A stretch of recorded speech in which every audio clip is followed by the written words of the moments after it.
Hi everybody, Dave here with the Dave's World YouTube channel. So I'm going to be working on a 2013 Acadia.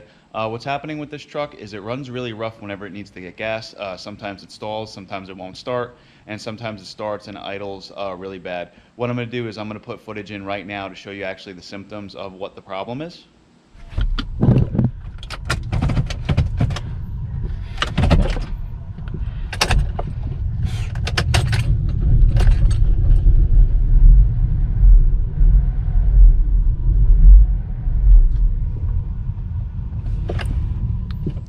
Okay, so you saw how the truck reacts. I believe it has a bad purge valve. What I'm going to do is let's hop in the truck real quick and I'll show you what kind of a check engine light we have, and I'll show you how to change the purge valve so we can fix the problem. Okay, we're in the truck. I just want to show you what code comes up for this evap problem.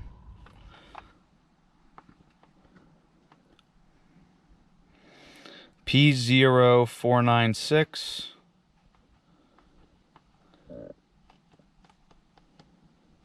Yeah, it looks like it's the same code. P0496. That's the evap code.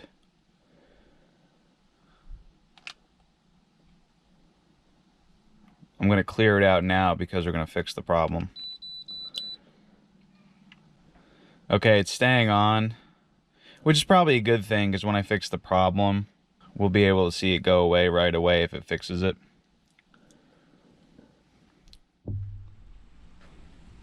Okay, so this is the purge valve. What this does is the fuel tank actually pressurizes with fuel vapor, and this valve actually opens up and it lets those vapors come out of the tank and it injects them into the engine.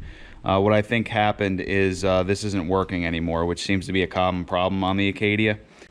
So what we're going to do is we're going to get the engine cover off, figure out where this thing is located, and change it out and see if our check engine light stays off.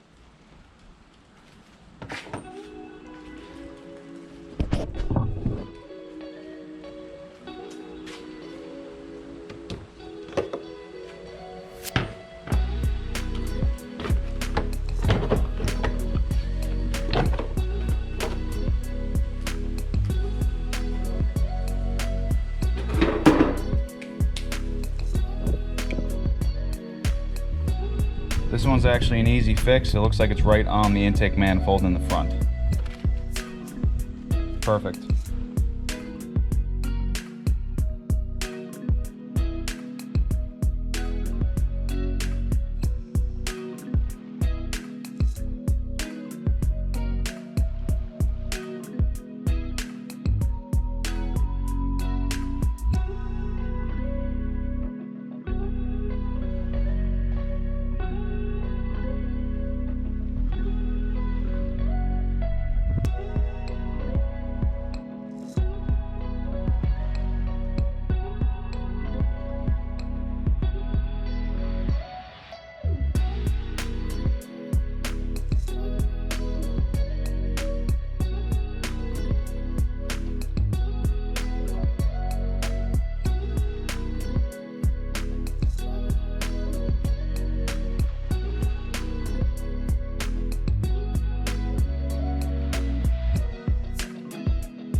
Okay.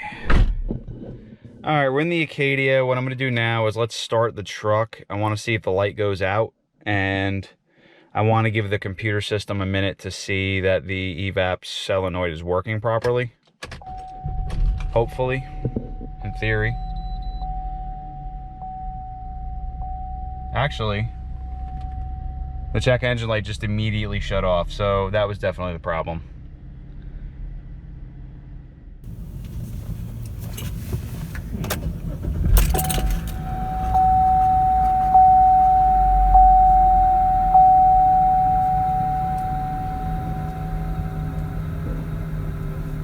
So that was cool. Luckily, it was a quick fix. The problem with the check engine light being on the truck is the remote start won't work whenever there's a fault in the ECM. So remote start wasn't working, and then every time my wife went for gas, the truck would run like crap. So luckily, it was a quick, easy fix. I'm glad I was able to show you guys how to get to the solenoid.